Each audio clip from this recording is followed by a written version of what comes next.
Assalamualaikum adik, kenalkan diri. Okay, bismillahirrahmanirrahim. Assalamualaikum warahmatullahi wabarakatuh. Nama saya Muhammad Faridul Amir Ishak. Saya daripada Malaysian Institute of Sustainable Agriculture, di mana company kami ni sebuah NGO yang menjalankan tentang training untuk pertanian secara organik.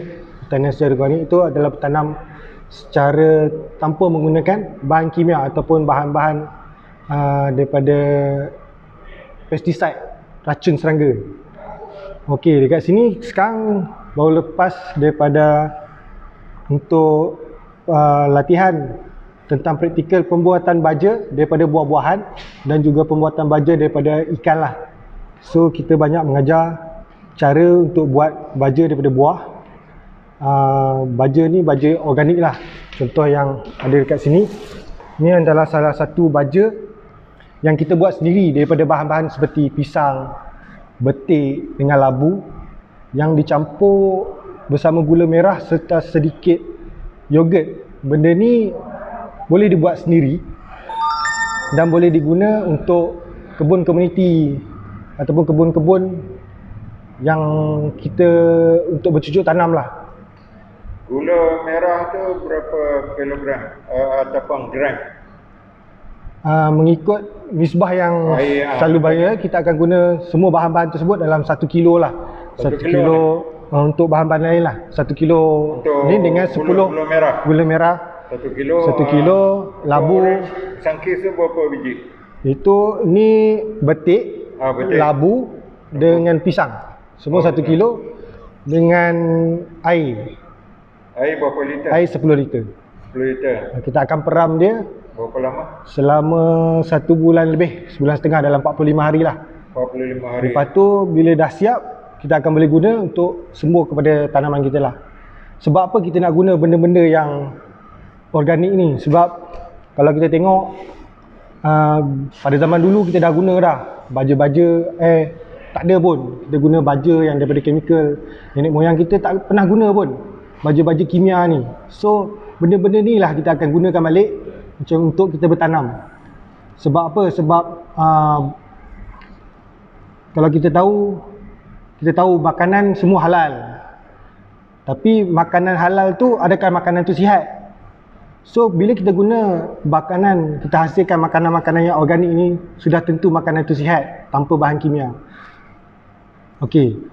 Kalau kita tengok sebenarnya penyakit ni, sebenarnya kanser ni dah macam cendawan, maksudnya dia dah biasa sangat. Kalau kita tengok dulu tak ada pun. So mana datangnya punca penyakit ni? Punca penyakit ni sebenarnya datang daripada perut lah. Daripada perut. So macam mana kita makan, berapa banyak kita makan tu yang menyebabkan penyakit-penyakit ni datang kepada kita.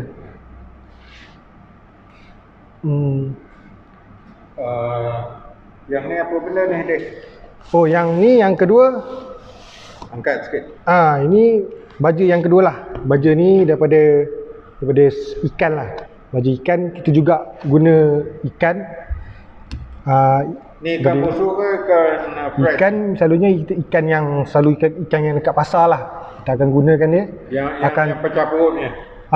Kalau boleh ikan yang pecah perut lah, sebab ikan yang ni selalu lagi murah daripada ikan yang segar tu. So bila kita guna ikan ni, kita akan peram dia bersama dengan gula merah dan yogurt sebagai untuk tambahkan bakteria. Berapa gram?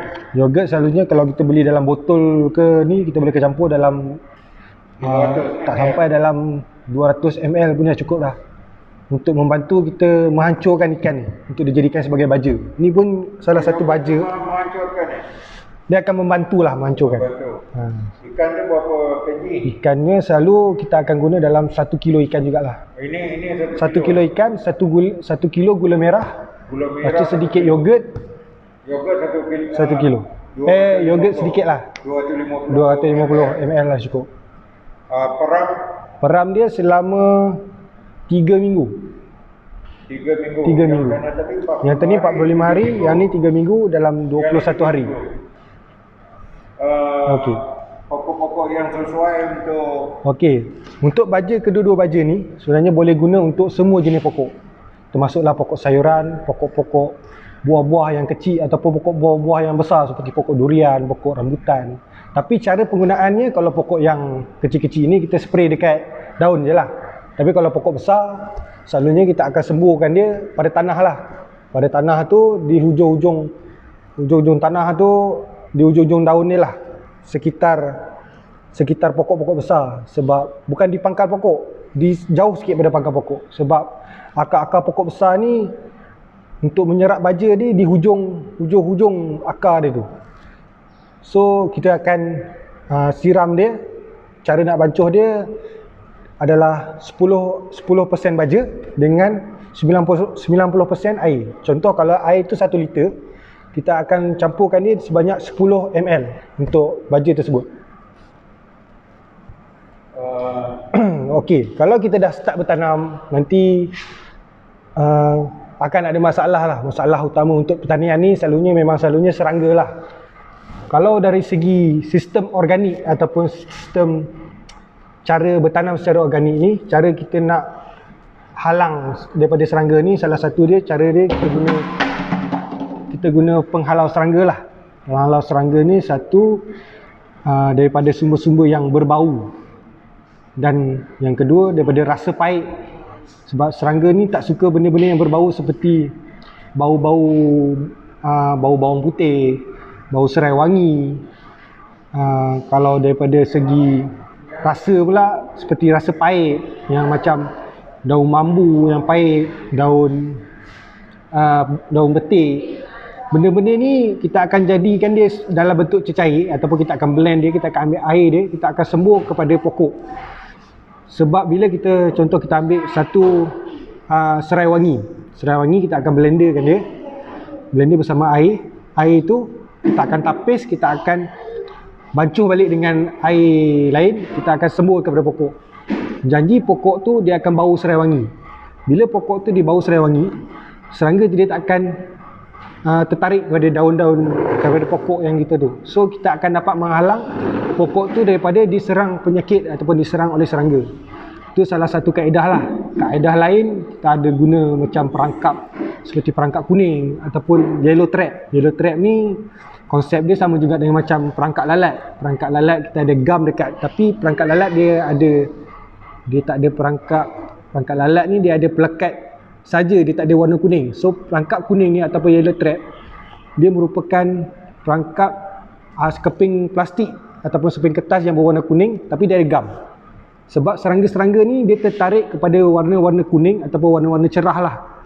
So bila kita letak perangkap kuning ni dekat sekitar ladang ataupun sekitar tanaman kita, benda ni dia akan menarik serangga untuk melekat dekat situ. So dia tak akan serang kita punya tanaman lah.